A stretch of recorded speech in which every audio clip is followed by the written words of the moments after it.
क्या आपने कभी किसी जिंदा इंसान को स्वर्ग जाते देखा है? क्या एक मानव इतना अहंकारी हो सकता है कि ऋषियों को पालकी उठाने पर मजबूर कर दे?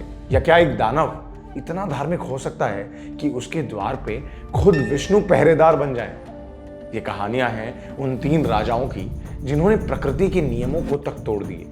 3 राजा, 3 कहानियां, एक ही समस्या। इन्होंने देवताओं के नियम पर सवाल उठाए और वो बन गए जो कभी इंसान के लिए सोचा ही नहीं गया था।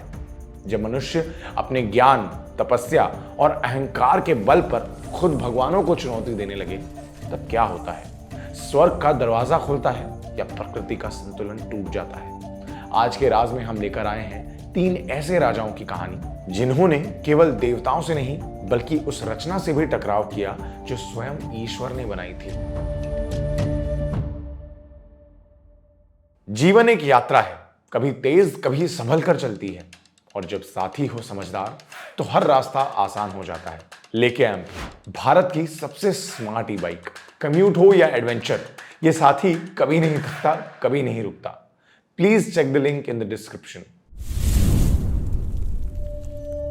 प्राचीन भारत के अयोध्या नगरी में इक्ष्वाकु वंश के एक राजा थे, त्रिशंकु।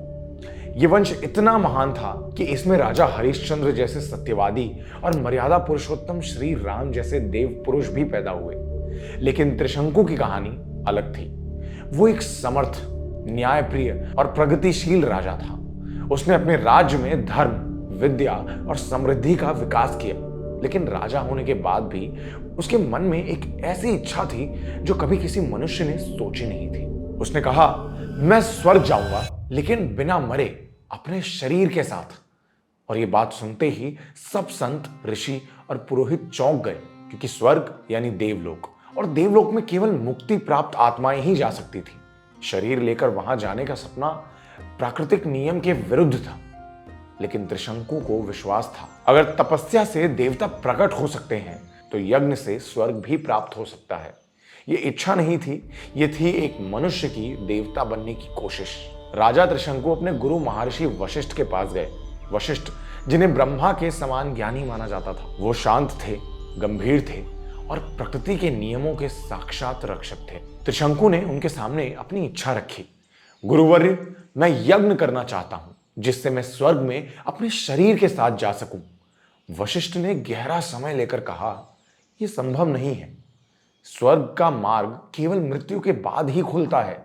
लेकिन त्रिशंकु ने कहा, गुरुवर्य, अगर मनुष्य तपस्या कर सकता है तो क्या वो अपनी मर्यादा बदल नहीं सकता?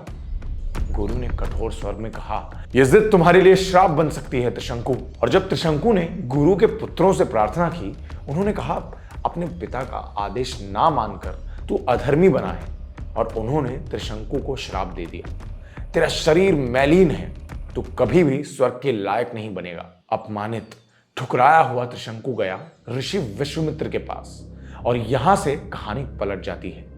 विश्वामित्र, जो खुद एक पूर्व राजा थे और अब ऋषि बन चुके थे, उनकी तपस्या का एक ही लक्ष्य था, वशिष्ठ के बराबर ज्ञानी और शक्तिशाली बनना। वो देवताओं के नियम तोड़ने का सपना लेकर जी रहे थे। और जब त्रिशंकु ने अपनी कहानी सुनाई, विश्वामित्र के अंदर की आग भड़क उठी। ये सिर्फ एक राजा की मदद नहीं थी, ये था वशिष्ठ को हराने का मौका। विश्वामित्र ने तुरंत कहा, मैं तुम्हें स्वर्ग भेजूंगा त्रिशंकु, और अगर देवता विरोध करें तो मैं खुद का स्वर्ग रच दूंगा। उसी रात विश्वामित्र ने यज्ञ शुरू किया। रात भर मंत्र गुनगुनाते रहे।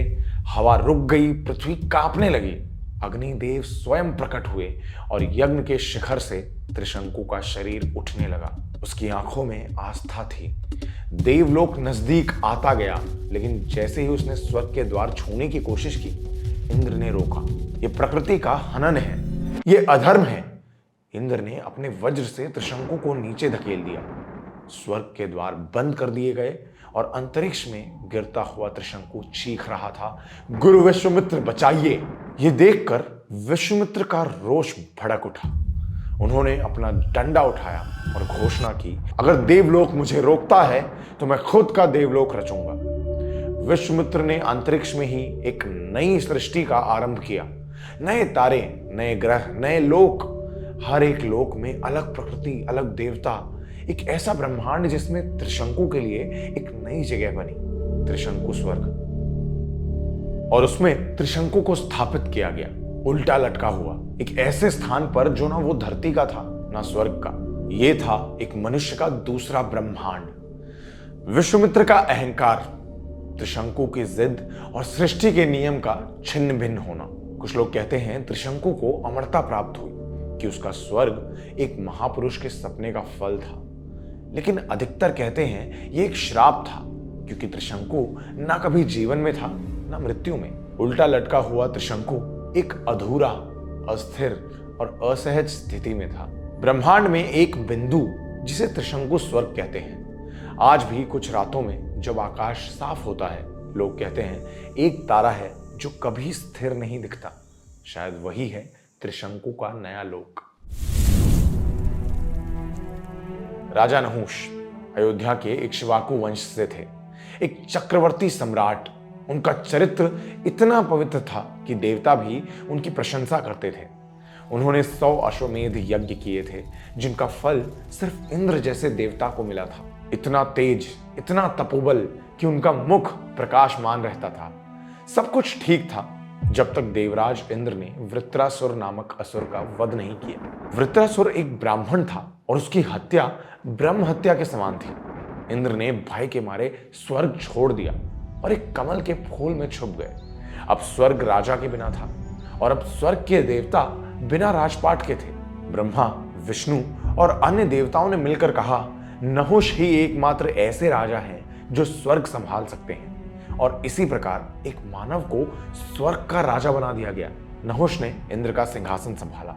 देवऋषि नारद ने कहा, अब आप इंद्र हैं, आपको इंद्र के नियमों का पालन करना होगा। पहले कुछ दिनों तक सब सही था, लेकिन धीरे धीरे शक्ति का नशा उनके सर चढ़ गया। उन्होंने इंद्र की पत्नी देवी शची को अपना बनाने की इच्छा व्यक्त की। स्वर्ग के नए राजा अब धर्म भूल चुके थे। नहुष का तेज अब घमंड बन रहा था। उसने ऋषियों, मुनियों, देवताओं से अपने लिए सेवा कराना शुरू कर दिया था, और एक दिन उसने कहा, मैं देवी शची से विवाह करूंगा, उसे तुरंत मेरे पास लाया जाए। शची समझ गई कि ये अहंकारी बन चुका है। उसने समय जीतने के लिए नहुष से कहा, मैं विवाह तभी करूंगी जब आप मुझे पालकी में बिठाकर स्वर्ग में यात्रा करवाएंगे और उस पालकी को ऋषि मुनि उठाएंगे। नहुष मान गया। उस पालकी में 4 ऋषि लगे, विश्वामित्र, अत्रि, भारद्वाज और स्वयं अगस्त्य। ऋषियों को एक मानव के अहंकार का बोझ उठाना पड़ रहा था। नहुष बार बार चिल्लाता, सर्प सर्प तेज चलाओ। अगस्त्य ने झटक कर कहा, हम ऋषि हैं, आपके सेवक नहीं। नहुष ने अपमान में अगस्त्य को पैर से मार दिया और तब हुआ श्राप। अगस्त्य ने कहा, तू इतना सर्प कह रहा था, अब तू ही एक सर्प बन जाएगा।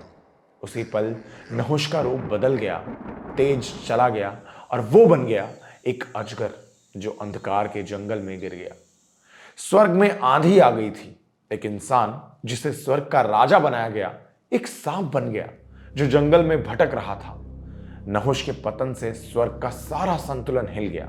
फिर देवी शची ने इंद्र को ढूंढा और फिर विष्णु ने इंद्र को शुद्धि दी। तब इंद्र ने फिर से अपनी गद्दी संभाली। लेकिन कहानी यहीं खत्म नहीं होती। हजारों वर्ष तक नहुष जंगल में सांप के रूप में रहा। अंत में पांडवों के समय में युधिष्ठिर ने उसे देखा और उसके सवालों के उत्तर दिए। तब नहुष ने कहा, मैं राजा नहुष हूं जिसने अपना घमंड स्वर्ग में दिखाया। मैं ज्ञानी था पर अहंकारी बन गया। उस सत्य और विनम्रता के साथ नहुष का श्राप टूटा और उसने मोक्ष प्राप्त किया।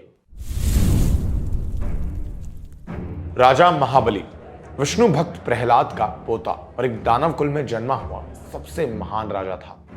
बलि ने अपने शासन में असुरों को अलग ऊंचाइयों तक पहुंचा दिया। न केवल युद्ध में विजेता बल्कि राजधर्म, धन वितरण और प्रजा के हित में भी सबसे आगे थे। कहते हैं उसके राज में कोई भूखा नहीं सोता था और हर किसी को अपने जीवन पर गर्व था। एक बार बलि ने देवताओं के विरुद्ध एक बड़ा युद्ध छेड़ दिया। उसने इंद्र को हरा दिया और स्वर्गलोक पर कब्जा कर लिया।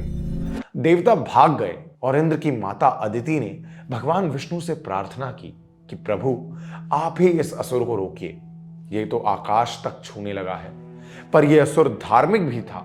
विष्णु सोच में पड़ गए, क्या ऐसा राजा जो प्रजा का हित चाहता है उसका नाश ठीक है? तब उन्होंने एक रास्ता चुना, ना तलवार ना युद्ध, लेकिन एक छल। विष्णु ने एक नया रूप लिया, वामन। वामन राजा बलि के यज्ञ भूमि में गए, जहां बलि दान दे रहा था। वामन ने कहा, हे राजन, मुझे बस 3 कदम जमीन चाहिए, इतना दान दे दीजिए। बलि हंस पड़ा, बस 3 कदम? वो तो मैं तुरंत दे सकता हूं। गुरु शुक्राचार्य समझ गए कि ये वामन विष्णु है। उन्होंने रोका, ये छल है राजा, सोच समझ कर दान करो। लेकिन बलि बोला, मैं किसी भिक्षुक को कभी इनकार नहीं करता, चाहे वो भगवान ही क्यों ना हो। जैसे ही बलि ने वचन दिया, वामन का रूप बदल गया। वो बढ़ता गया, बढ़ता गया और बढ़ता गया और बन गया विश्व रूपी विष्णु।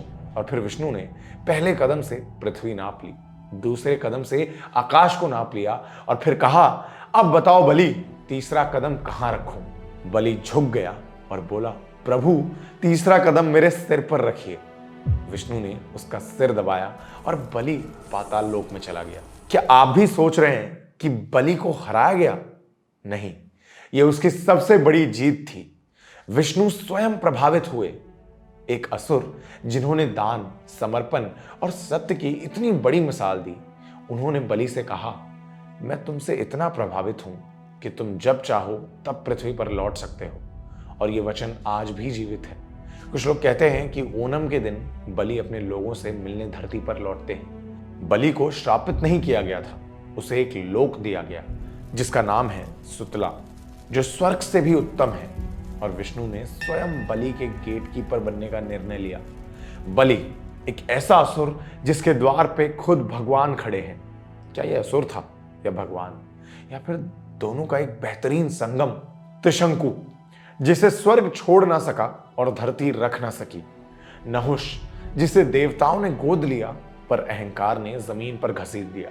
और बलि, जिसे हराया गया लेकिन फिर भी जीता हुआ कहा गया। ये कहानियां सिर्फ इतिहास नहीं है, यह मानव का संघर्ष अमरता के लिए, अहंकार के साथ और आत्मा के सत्य के प्रति।